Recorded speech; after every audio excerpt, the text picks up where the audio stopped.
I felt an immediate tense in Trey's body next to mine. I could tell that diarrhea of the mouth was an issue for her. I turned around to face her. Listen to me. I don't know what's going on, but I do know that if you never trust me, we're never going to go anywhere. I've already gone as far as I'm going to go with things being how they are now, Trey. And I turned back around. What seemed like forever passed before Trey spoke again. Lee, I'm going to tell you some things, and I know you're going to get upset and probably confused, but I need you to have an open mind and understand where I'm coming from. I turned back to face Trey, and from the street lights outside, I could only make out her eyes. When I leave you, it's not 'cause I want to, she said. It's 'cause I'm working. Okay, working where? That's the complex part. See, Lee, this is way bigger than just me, so it's hard to tell you things and not bust out everybody else's business. But we're all in this together. All in what? I couldn't contain the anxiousness in my eyes. It was like slow motion as Trey whispered to me, the dope game. I sat stunned for a while, my mind spinning, unable to get a grip of the words that just escaped Trey's mouth. I had more questions than my mind could formulate. How could Trey be in this line of work, and what did my father have to do with anything? A sudden wave of anxiety came over me, and all of a sudden, I felt butterflies in the pit of my stomach. As Trey opened her mouth to begin her explanation, I held up my hand in protest. Wait, I said. I knew that whatever information Trey was about to give me, I would be unable to forget it. I took a deep breath and calmly said,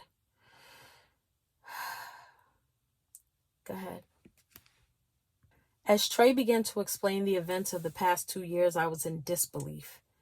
It seemed like nothing in life was as it seemed. Not Daddy, not Miss Renee, and especially not Trey. I almost didn't believe her. Daddy? Being a drug dealer? Miss Renee? Running drugs back and forth on the train? Trey? Being a runner for Daddy? I couldn't believe Daddy could be this person Trey was describing.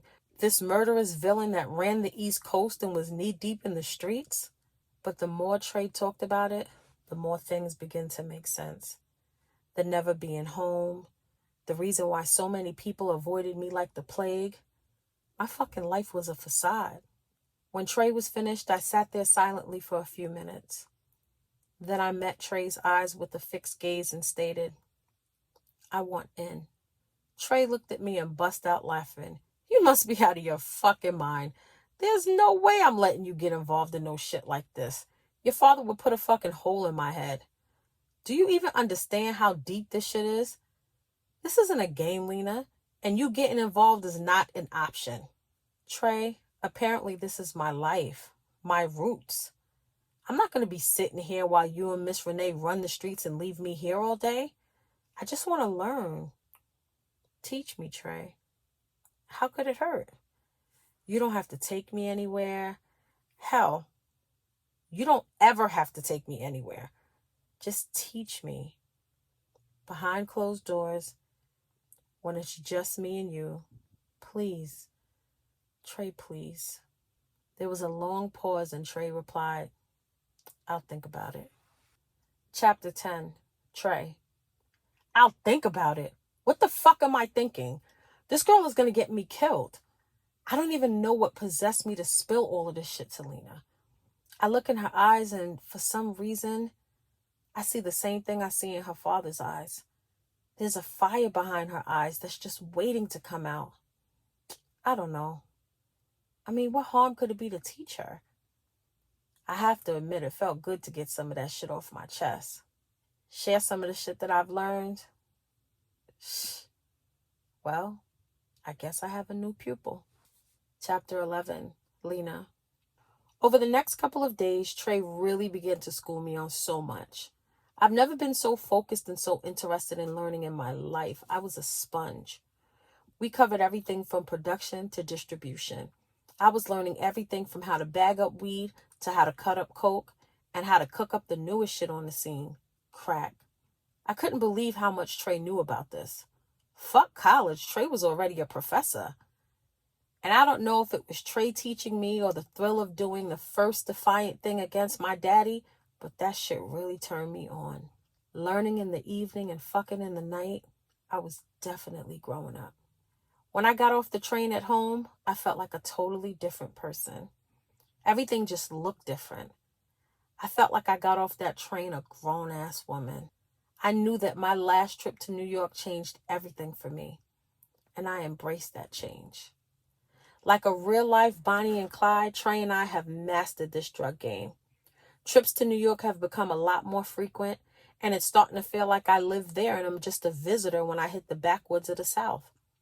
For once in my life, I feel a passion for something. It's all I think about. I'm always thinking of ways we can make more money or cover more ground. I find myself daydreaming about what Daddy would think if he knew what a big girl his baby had become. I knew he would probably kill me and Trey both, but part of me wanted him to know. I wanted him to know how it felt to be lied to and deceived. My daddy had spent an entire lifetime trying to keep his true self from me. One day, he would know how it felt. Oh, I would make sure of that. I couldn't help but be angry.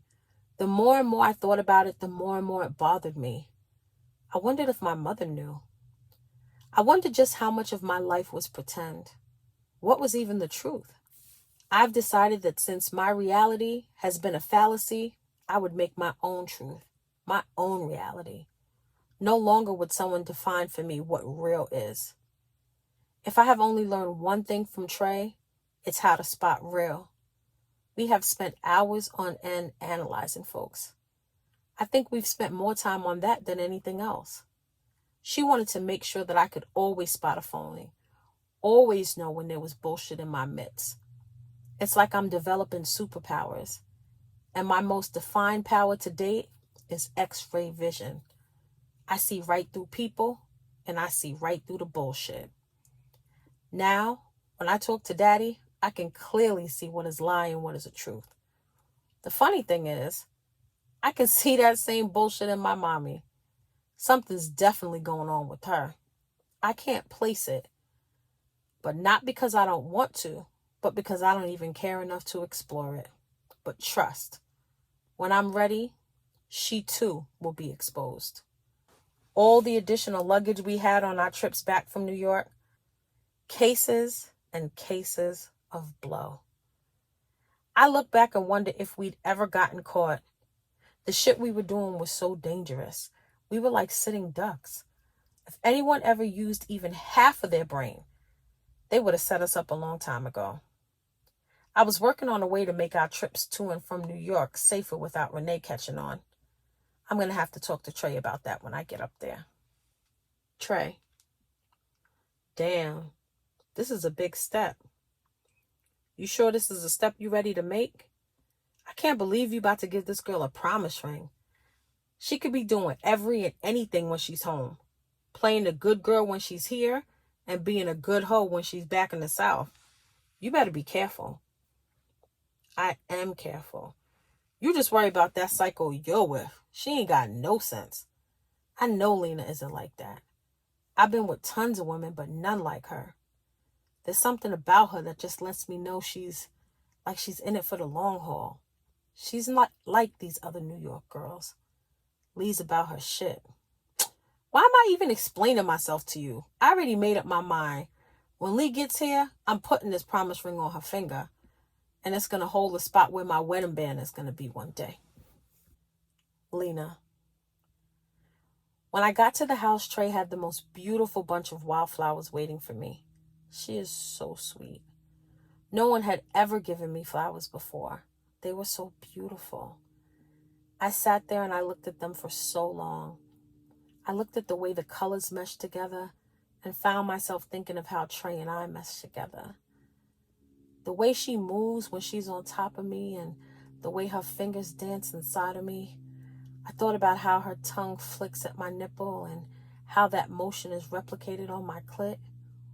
Before I knew it, I had my hands under my skirt and was rubbing around in my moisture. I let out a slight moan just as Trey walked in the door.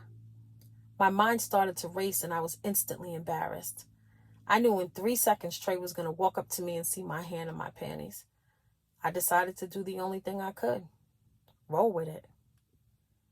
"Hey, baby, I missed you," Trey said as she walked around to face me.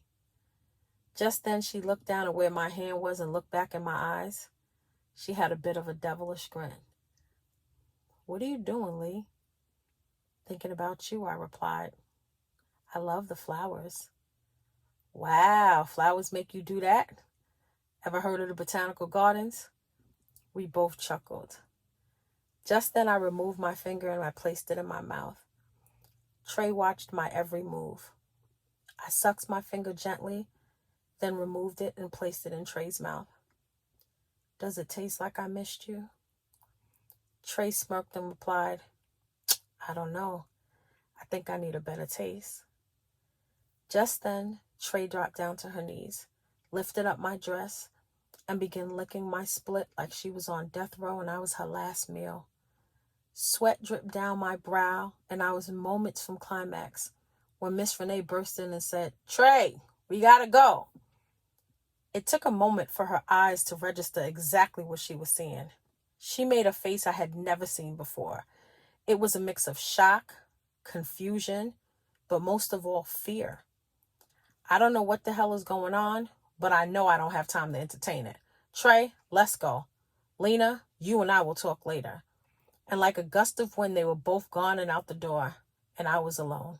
I thought to myself, damn, she didn't even get a chance to wash her mouth out. I spent the next couple of hours listening to new music Trey had gotten. Since New York got music before we did in the South, I could always count on Trey to hear all the new stuff. I fell asleep listening to Rick James and Tina Marie talking about their fire and desire. I awoke to someone holding my hand. It was dark, and I could only see the reflection of the streetlights on the corner of Trey's face. "Hey, baby, I missed you. I'm digging the new music. That Sister Tina Marie got some voice on her. She can blow." "Tina Marie is white, Lee." "What?" I said. "You gotta be kidding me. Ain't no white lady can blow like that. It's probably a sister singing, and they just using that white lady to sell records to the white people. I am so on to them." Trey makes a light sound. "So, baby, what's on the agenda tomorrow? Let's do something we never did before. Let's go somewhere different. What do you think?" "Baby." "Hey, baby, you okay? Why are you kneeling on the floor like that? Get on the bed. Is everything okay?" "Everything's fine, Lee." "You sure? You don't sound fine. What was the emergency with Renee? She didn't look like herself earlier." We just ran into a little bit of an issue with one of the houses." "What kind of issue?" "The kind pretty little women named Lena have no business worrying about." Just then, Trey slipped something onto my finger. "What's this?" Oh my God. It's beautiful. What is this, Trey? "It's just a little something I saw and thought you'd like. You my lady, and my lady should have something that says she's mine." I touched Trey's face. "I say I'm yours better than any ring ever could." Trey dropped her head and I caught a glimpse of her face in the streetlight. Something was different. Something was wrong. Very wrong. Trey had aged from the time she left the house until now. Her forehead was wrinkled and she had what looked like a perplexed grimace on her face. "Lee, I love you."